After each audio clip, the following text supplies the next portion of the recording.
नारद जी ने, कलयुग जब आएगा तो लोग बैल को प्यार नहीं करेंगे, गाय को लोग जो है स्वार्थ के अनुसार ही चाहेंगे, मतलब के अनुसार। जब तक वो दूध देगी तब तक। देखिए शहर में तो और ही खतरनाक काम हो चुका है। शहर में गाय क्या करते हैं, लोग दूध निकाल लेते हैं सवेरे और उसको छोड़ देते हैं, जाओ बेटे दूसरों को तकलीफ दो और अपना पेट भर के आओ। और गाय इतनी ईमानदार होती है कि जो उसका मालिक होता है उसको भूलती नहीं है, लौट के शाम को आ जाए, दरवाजे पे खड़ी हो जाए। और वो इतना पापी मालिक है, उसका बाल्टी लेके फिर काढ़ ले दूध उसका, फिर गाय घूमती रहे, फिर काढ़ ले। ऐसे लोग सीधे नरक में जाते हैं, जो खिलाते नहीं, केवल गाय का दूध लेते हैं। वो गाय का दूध नहीं है पगलो, वो गाय की नसों में से आता है, वो गाय का खून ही है, ऐसा मान के चलो। और कोई भी अपने मतलब के लिए दूसरे का खून चूसता है, उसे अगले जन्म में जोक का जन्म मिलता है, जोक का जन्म मिलेगा। इसीलिए गाय का दूध पीना है तो पैसे खर्च करो, और या तो गाय को पालन करो, सेवा करो। युद्ध हुआ राजा परीक्षित का गाय को मारने वाले पापी के साथ, वही कल पुरुष था, कलयुग था। युद्ध में राजा परीक्षित विजयी हो गए और नीचे पटक लिया उसको, बैठ गए छाती पर। राजा जब बैठ गए तो प्राणों की भीख मांगने लगा कलपुरुष, मेरे को माफ कर दो। राजा तो अच्छे खानदान का था, तो चरणों में जब माफी मांगे तो माफ करने वाले को महान माना गया है। जो माफ करना जानता है उसमें भगवान का पूरा अंश होता है, ये ध्यान रख लो। और जो माफ नहीं कर सकता वो दया का, करुणा का, उसमें कोई अंश नहीं है। और दया और करुणा तो परमात्मा के नाम है, इसीलिए उसको ही दयालु करुणा कर कहते हैं। सूत जी ने सौनक जी को समझाया कि परीक्षित ने उसे माफ कर दिया, जा मेरे राज्य से भाग जा, और आज के बाद मेरे राज्य में दिखाई नहीं देना। तो कहां जाऊं, मेरे लिए तो कोई जगह नहीं है दुनिया में, सब मुझे भगा रहे हैं। हे राजन, आपका राज्य हस्तिनापुर चक्रवर्ती सम्राटों का राज्य है, और आप तो राजा हैं, मेरी कोई भी स्थान मुझे दे करके मेरा जीवन बसाओ और मुझे बचाओ। राजा का धर्म है, जिनके पास जगह नहीं है, घर नहीं है, उनको घर देना, जगह देना, भोजन भी देना, ये अच्छे राजा का धर्म है। और अच्छा राजा जब हमारे देश दुनिया पे शासन करता है तो ये सब होता है। राजा ने जगह दे दी उसको महाराज। तो कहा राजा ने कहां कहां जगह दे दी, वो 4 जगह बताई पहले भागवत में, और 4 की जगह पर संतुष्टि नहीं हुई तो 5वीं जगह भी दे दी। तो पहला बताया मदरा, हिंसा, लड़ाई झगड़े, पैसे से अंग बेचने वाली महिला, और जुआ। ये 4 स्थान कलयुग विराजमान है। यहां ये चारों जगह ऐसी हैं जो आदमी को कितना भी बड़ा बना दे पर वो बड़ा नहीं, वो पटकेगा, वही खा जाएगी उसको, उसी में मिट जाएगा। एक गणिका नाम की वैश्या को छोड़ दिया जाए तो फिर किसी भी वैश्या का कल्याण नहीं हुआ, और किसी ज्वारी का कल्याण नहीं हुआ, किसी मदरा पान वाले का कल्याण नहीं हुआ, और किसी भी झगड़ा करने वाले का कल्याण नहीं हुआ। तो राजा को कहा महाराज ये जगह तो सब खराब है, कोई एक जगह तो ऐसी दे दो कि एक दिन हफ्ते में सुकून से सो जाऊं मैं। तो राजा की बुद्धि उसके संग के कारण निर्णय करने में कमजोर पड़ गई। तो राजा ने उसको कहा ठीक है, आदमी को थोड़ा सुकून तो होना ही चाहिए, तू दुष्ट तो है पर ले तू स्वर्ण में प्रवेश कर जा। राजा ने 5वां स्थान जब स्वर्ण बताया तो बहुत जोर जोर से कलयुग हंसने लगा, क्योंकि उसे मौका मिल गया राजा के नाश करने का। और कल पुरुष वो कलयुग राजा के ही हस्तिनापुर राज्य में जाकर के कुबेर के खजाने में मुकुट के अंदर जुड़ा हुआ जो सोना था उस सोने में जाके प्रवेश हो गया। राजा घर लौट के आए तो राजा की बुद्धि काम ही नहीं कर रही थी। अच्छा, अपने पितरजनों की बात को राजा भूल गया था और राजा उधर उधर जा रहा था जहां जहां कलयुग ले जा रहा था। राजा कुबेर के खजाने को खोल के देखने लगा, देख तो लूं, चेक तो कर लूं। अच्छा बोलिए, पिताजी अगर बेटे को गड्डी दे दें पैसे की तो बेटे को क्या चाहिए, उसको गिनना चाहिए पट गड्डी को। मैं कहता हूं उसमें 10 नोट भी कम निकले तो निकलने दो, पर पिता का दिया हुआ धन कभी हाथों से गिनना नहीं चाहिए। अरे महाराज, माँ जो देती है वो मुट्ठी बंद करके देती है, पागलो। माँ गिन के नहीं दे रही है, बाप गिन के नहीं दे रहा है, वो गिन रहे हैं, गिनने दो। माता पिता गिन के भी दे तो भी मुट्ठी बंद करके लिया, ऐसा समझो। पर बड़ा कलयुग आ चुका है महाराज। पहले तो अब तो माता पिता ही गिन के देते हैं, फिर बच्चे भी उसे गिनते हैं। अब किसी को यह भरोसा नहीं है कि जो दिया है वो सही होगा। क्यों? रोज कांड हो रहे हैं, कैसे विश्वास करें कि जो दिया है वो सही होगा। केवल धर्म का एक स्थान ऐसा है जहां पर आदमी कोई गिन नहीं रहा है। आप टेढ़ा डाल जाओ, कटा डाल जाओ, फटा डाल जाओ, नकली डाल जाओ, है वो कौन सी जगह है? वो धर्म स्थल है जहां पर दान पेटी रखी है, आरती फारती घूमती है, तो वहां पर आदमी जो है ना कैसा भी चला सकता है। बाकी और दुनिया में कैसा भी कुछ चलने वाला नहीं है। पिता के ऊपर भरोसा नहीं, माँ के ऊपर भरोसा नहीं है, न माँ बाप को बच्चों पर, न बच्चों को माँ बाप पर। इतनी भरोसे की कमी आ गई है। तो भैया महाराज, तो फिर कहां भरोसा टिकेगा? फिर कैसे भरोसा हो और टिकेगा भी कैसे?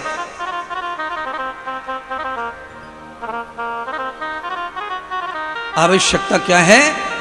आवश्यकता यह है कि चाहे माता पिता कुछ गलत ही कर रहे हों भूल से, पर भी फिर भी उन पे भरोसा करो, आंख बंद करके भरोसा करो। क्योंकि तुमने भरोसा किया है, सामने वाला भरोसे को तोड़ रहा है तो तुमको कष्ट कम होगा और तोड़ने वाले को कष्ट ज्यादा होने वाला है, उसको बड़ा परिणाम भोगना पड़ेगा। आपके साथ जो धोखा हो गया वो हो गया, पर जिसने किया है वो धोखा लालच में, उसको बहुत पीड़ा होने वाली है, उसे बड़ा कष्ट आएगा। क्यों? आपने कोई धोखा किया नहीं है किसी से। इसलिए माता पिता कुछ गलत भी कर दें तो उनको सहन करो, चुप रहो और उस पर भी विश्वास रखो। क्योंकि उन्होंने न जाने कितनी वफादारी तुम्हारे साथ की है। कहीं एक आध चीज में कोई विश्वास टूट गया होगा, पर वो तो पूरा जीवन तुम्हारे लिए जीते चले आ रहे महाराज।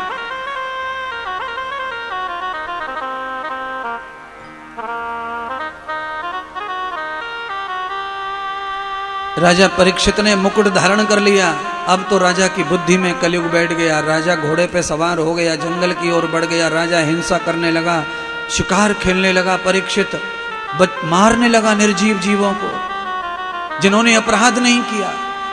दुनिया भर में जंगल में जाकर जीवों को मार डाला, बाण चला चला के शिकार करने लगा। कलयुग जो करवाए वही राजा कर रहा है। मतलब कलयुग ने मति राजा की पूरी कलुषित कर दी महाराज। राजा समझ ही नहीं पा रहा कि मुझे क्या करना चाहिए। राजा को समझ नहीं आ रहा कुछ।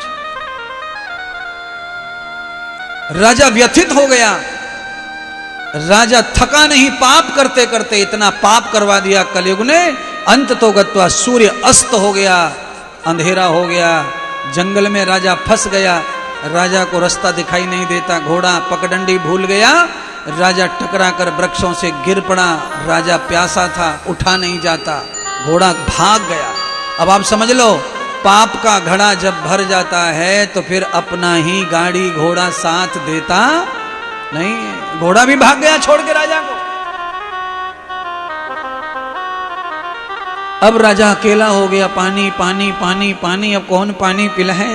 तो राजा की बुद्धि में तो कलयुग था पानी प्यास लगी है तो आप गिड़गिड़ाओ, पैर पकड़ो, प्रार्थना करो और अपना स्वभाव अच्छा रखो। राजा प्यासा है, मरा जा रहा है और अपनी राजगद्दी को नहीं भूल रहा, अपने अहम को नहीं भूल रहा। मैं चक्रवर्ती सम्राट परीक्षित हूं, ए महात्मा दरवाजा खोलो, हस्तिनापुर नरेश प्यासा है, पानी पिलाओ। अरे रे रे रे रे रे, पानी पीना है तो गरीब बन के मांगो ना, प्यासा बन के मांगो। प्यास से मरे जा रहे हैं और अपने आप का एड्रेस प्रूफ कर रहे हो कि मैं चक्रवर्ती राजा फलाना ठिकाना। आप ध्यान से रखो, यहां केवल पानी की बात नहीं है।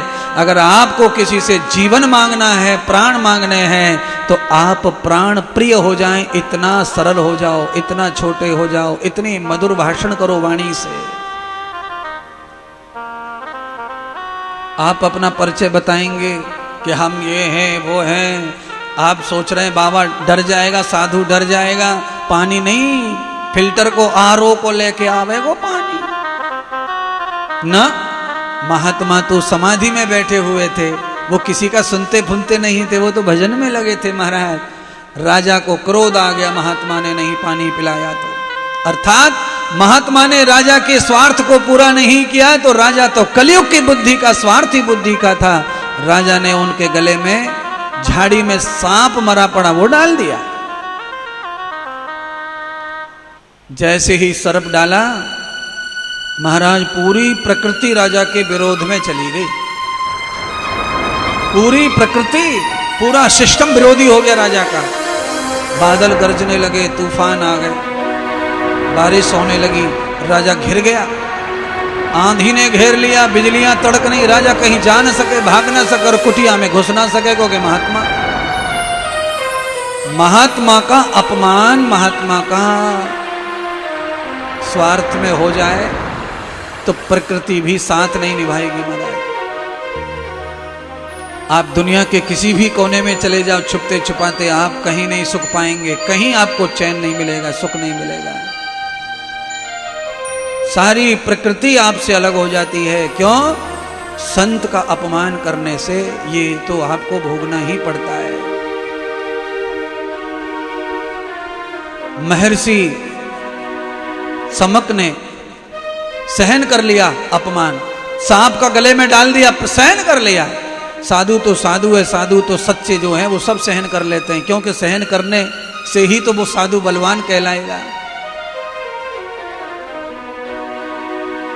जो तुम बोल रहे हैं वही साधु बोले तो फिर क्या फर्क रह जाएगा साधु में और तुम में? आवाज केवल कुआं ही ऐसी देता है वापस तुम्हारे जैसी। क्यों? क्योंकि वो खुला पोला पड़ा है, खुला मुंह है उसका, और जिसका मुंह खुला है उसमें कुछ भी बोलो तुम्हारे जैसा ही आएगा लौट के। इसीलिए खुला मुंह नहीं चाहिए, मुंह हमेशा बंद चाहिए। जिसका मुंह बंद रहता है वो जब बोलेगा, जितना बोलेगा परफेक्ट आएगा। ज्यादा मुंह खुलने वाले का मुंह से न जाने क्या क्या निकलता रहता है। राजा परीक्षित ने जब ये किया तो प्रकृति नाराज हो गई, बाढ़ आ गई। शमक ऋषि के पुत्र ऋषि श्रृंगी ध्यान साधना उपासना कर रहे थे। अचानक उनके चरणों पे पानी आया, नदी का, बाढ़ आ गई। उन्होंने देखा कि बिना बादल बिना वर्षा ये क्या से आ गई बाढ़। तो अप्राकृतिक जब बारिश होती है अचानक पापों के कारण, तो वो नुकसान ज्यादा करती है, फायदा कम करती है। पूरा नुकसान हो गया महाराज। राजा ने ध्यान किया, ये संभव कैसे हुआ, ये बादल कैसे गरज रहे हैं, ये बिजलियां कैसे तड़क रही हैं, ये तूफान कैसे आ रहा है। राजा तो आप जानते हैं श्रृंगी ऋषि महान तपस्वी ऋषि थे, और ऐसे ऋषि श्रृंगी थे जिन्होंने वशिष्ठ मुनि के साथ मिलके राजा दशरथ के घर राम को प्रकट करवा दिया था। इतना तप था श्रृंगी ऋषि में। राम ऐसे ही प्रकट नहीं हुए, इसमें ऋषियों का बड़ा योगदान है महाराज। अगस्त का योगदान है, वशिष्ठ का योगदान है, श्रृंगी का। ये तीनों ऋषियों ने मिलकर राजा दशरथ के यहां महान यज्ञ अनुष्ठान किया। अरे कोई जप कर रहा था, कोई तंत्र को इकट्ठा कर रहा था, कोई ब्रह्म बनकर बैठा था। साधु संत जब संवार लेते हैं किसी गृहस्थी को, तो फिर उसके सब काम सिद्ध कर देते हैं। सदगुरु भगवान सूत जी ने सौनक आदि ऋषियों को कहा, ए सौनक जी, श्रृंगी ऋषि ने ध्यान करके ये देख लिया कि मेरे पिताजी का अपमान कर दिया इस राजा ने। राजा को श्राप दे दिया श्रृंगी ऋषि ने कि हे राजन, तुमने अभिमान और चक्रवर्ती सम्राट होने के नाते अहंकार बस तुमने मेरे तपस्वी पिता का अपमान किया है, और मैं पिता के प्रतिशोध में अगर मेरी संध्या उपासना तप में कोई छल नहीं है तो मेरा वचन सत्य होगा, यही मरा हुआ सांप तुम्हारे काल का कारण बनेगा और ये 7वें दिन तुम्हें डस लेगा और तुम्हारी मौत हो जाएगी। राजा घबरा गए आकाशवाणी को सुन के। संत की वाणी से पहले बहुत डर लगता था। संत से लोग ऐसे बुलवा लेते थे आशीर्वाद पहले, महाराज केवल अपने मुंह से एक शब्द बोल दो हमारे लिए, और वो शब्द सत्य हो जाते थे महाराज। अब तो ये कलयुग में क्या सत्य क्या असत्य समझ में ही नहीं आ रहा, क्या सत्य हो रहा है क्या असत्य हो रहा है। राजा घर पे आया, राजा के मेहमानों को, रिश्तेदारों को, प्रजा को पता चला। राजा ने घर पर जाकर के अपने मुकुट उतारा, आला माला जो पहनी सब उतार दिया, और राजा ने अपने परिवारी जनों से सबसे अपनी बात बताई और अपनी पत्नी और बच्चों को ये कहा कि मुझे अब जंगल की ओर जाना है, क्योंकि मैंने एक बहुत बड़ा अपराध किया है, संत का अपमान किया है, मुझे उसका प्रायश्चित करना है, क्योंकि उस अपराध का फल मुझे 7 दिन में ही मिलने वाला है। महर्षि का ऐसा श्राप मुझे लगा है। सारे लोग रोते रह गए, पर राजा ने गृह त्याग कर दिया। महाराज, गलती किसी से हो जाए और गलती का प्रायश्चित हो जाए तो 7 दिन काफी हैं अपने पाप को छुड़ाने के लिए, अपनी गलती से बचने के लिए। राजा संतों के पास आए और संतों ने राजा को मार्ग बताया कि जाइए, हम जो साधु महात्मा है ना, वो हम अपने अपने लिए ही भजन लायक हैं। अभी हम इतने तपस्वी नहीं हैं कि हम आपका भी उद्धार कर दें और तुम्हारी मृत्यु को टाल दें। महाराज, आपके घर में गरीबी, अमीरी, राजगद्दी, इलेक्शन, ये तो हम सब जितवा देंगे तुमको, पर तुम्हें मृत्यु से बचा ले इतना तप हमारा नहीं है। पर ये संत ही कोई तुम्हारे ऊपर कृपा करेगा। तो कौन संत हैं वो? तो संतों ने ही मार्ग बताया। पहले के संतों में और आज में फर्क है। आज तो हर संत अपने आप को ही सबसे बड़ा मान के बैठा है, अपने से बड़ा वो किसी को मानता नहीं है। कोई भी किसी भी साधु के चरणों में आके दुख रो दे, फिर वो ही सब इलाज शुरू कर देता है उसका। ये नहीं है कि भाई अपने को नहीं आता ये सब चीज, तुम फलाने बाबा के पास जा, फलाने संत के पास जा, ना, सब कुछ हम ही कर देंगे, चिंता मत कर। ऐसी कथा करने वाले हैं। भागवत कथा भी अच्छी तरह अभी आती नहीं है। उनके पास कोई यजमान आ जाए कि महाराज हमें शिव पुराण करवानी है, हाँ ठीक है हो जाएंगे। महाराज हमको देवी भागवत करवानी है, हो जाएंगे। महाराज हमको राम कथा करवानी है, हो जाएंगे। अरे महाराज, अभी तो आपने भागवत तो खाली 7 ही दिन की डायरी लिखी है, भागवत भी नहीं आई, और आप तो सब कथा के लिए यजमान को हाँ बोल रहे हैं। कहाँ जाओगे खुद को लेकर? ये समय आ गया है महाराज। पहले तो सब ना बोल देते थे, नहीं आता है तो नहीं महाराज हमसे नहीं होगा, ये दूसरे से करो, कहीं दूसरे पर जाओ। पहले के वैद्य डॉक्टर भी ऐसा कर देते थे। अब तो ये भी बड़ा कठिन हो गया, इस विभाग में भी बड़ी परेशानी आ गई है। यहाँ पर भी बड़ा मुश्किल है कि रेफर कर दें, ट्रांसफ़र कर दें, हमसे नहीं हो रहा तो भाई वहाँ ले जाओ, यहाँ ले जाओ, हमसे भी बढ़िया डॉक्टर है वो, थोड़ा सुविधा वहाँ ज़्यादा है। इस तरह बताना बड़ा मुश्किल हो गया है किसी को। आधे मरीज तो इसी चक्कर में मर जा रहे हैं कि कोई जानता है कि हम ठीक नहीं कर पा रहे हैं पर भेज भी नहीं रहे। आधे लोगों का नुकसान इसीलिए हो जा रहा है कि आप जो चाहो सो करवा लो, हम सब कर देंगे, कथा अनुष्ठान आप जो चाहो सो हम कर देंगे, सब हम कर देते, सब हमको आता है। एक बार कथा कर दी भागवत की तो समझ लो सब आ गया करना, उनको कुछ भी करवा लो। ये भी सब उचित नहीं है, ये चपलपन जो है अच्छा नहीं है, इससे नुकसान हो रहा है समाज का और तुम्हारा दोनों का।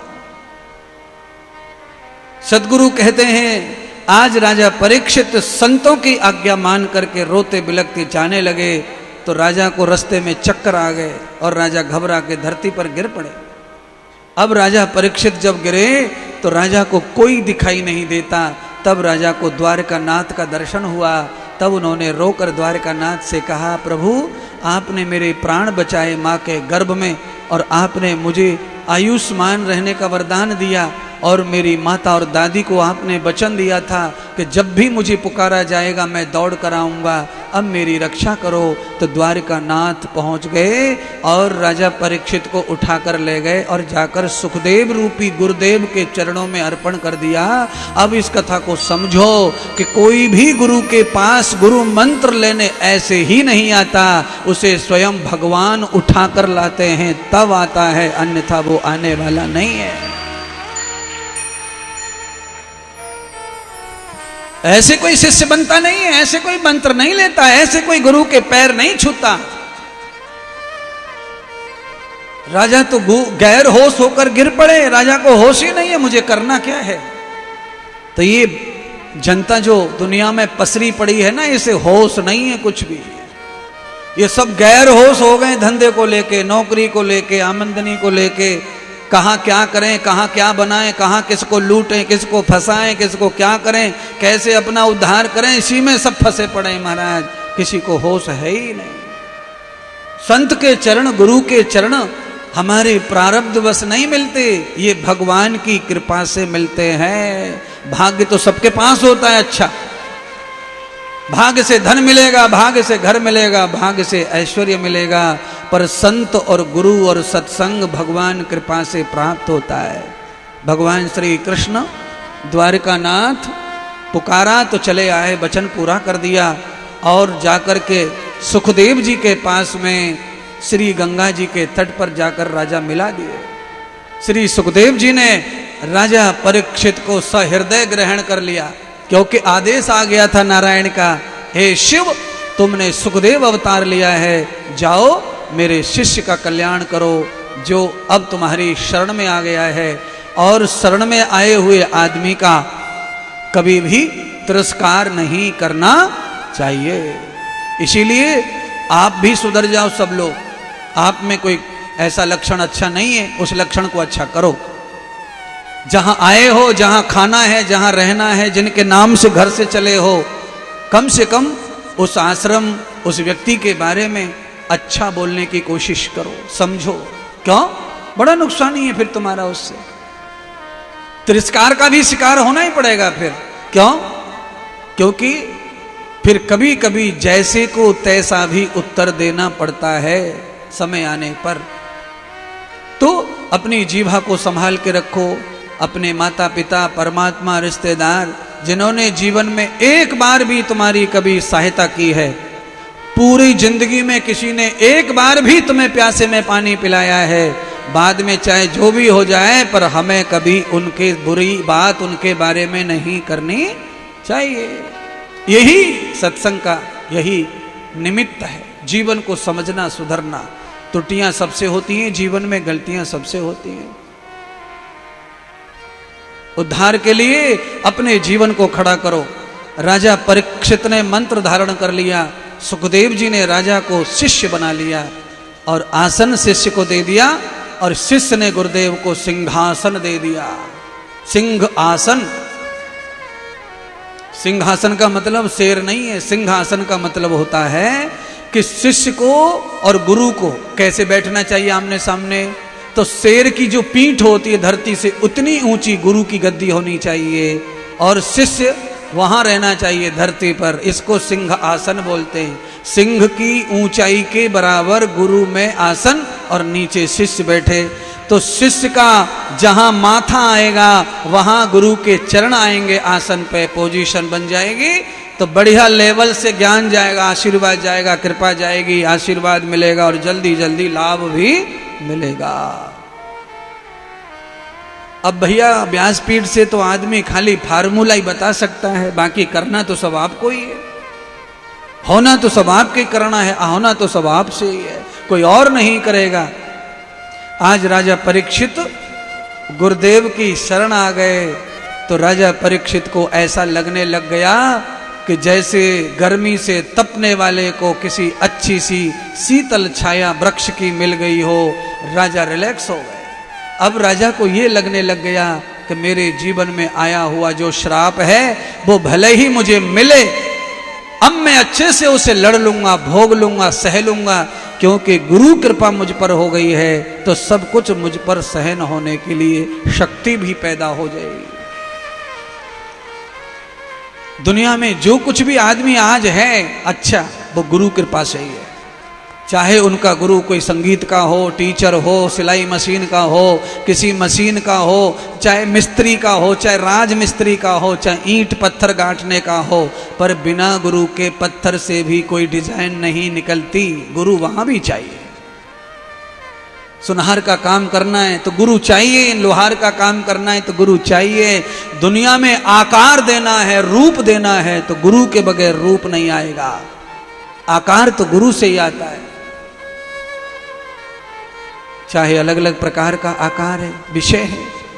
सदगुरु भगवान सूत जी ने आज राजा परीक्षित को मिलवा दिया सदगुरु सुखदेव जी से, और सुखदेव जी राजा को कहे ध्यान में बैठो।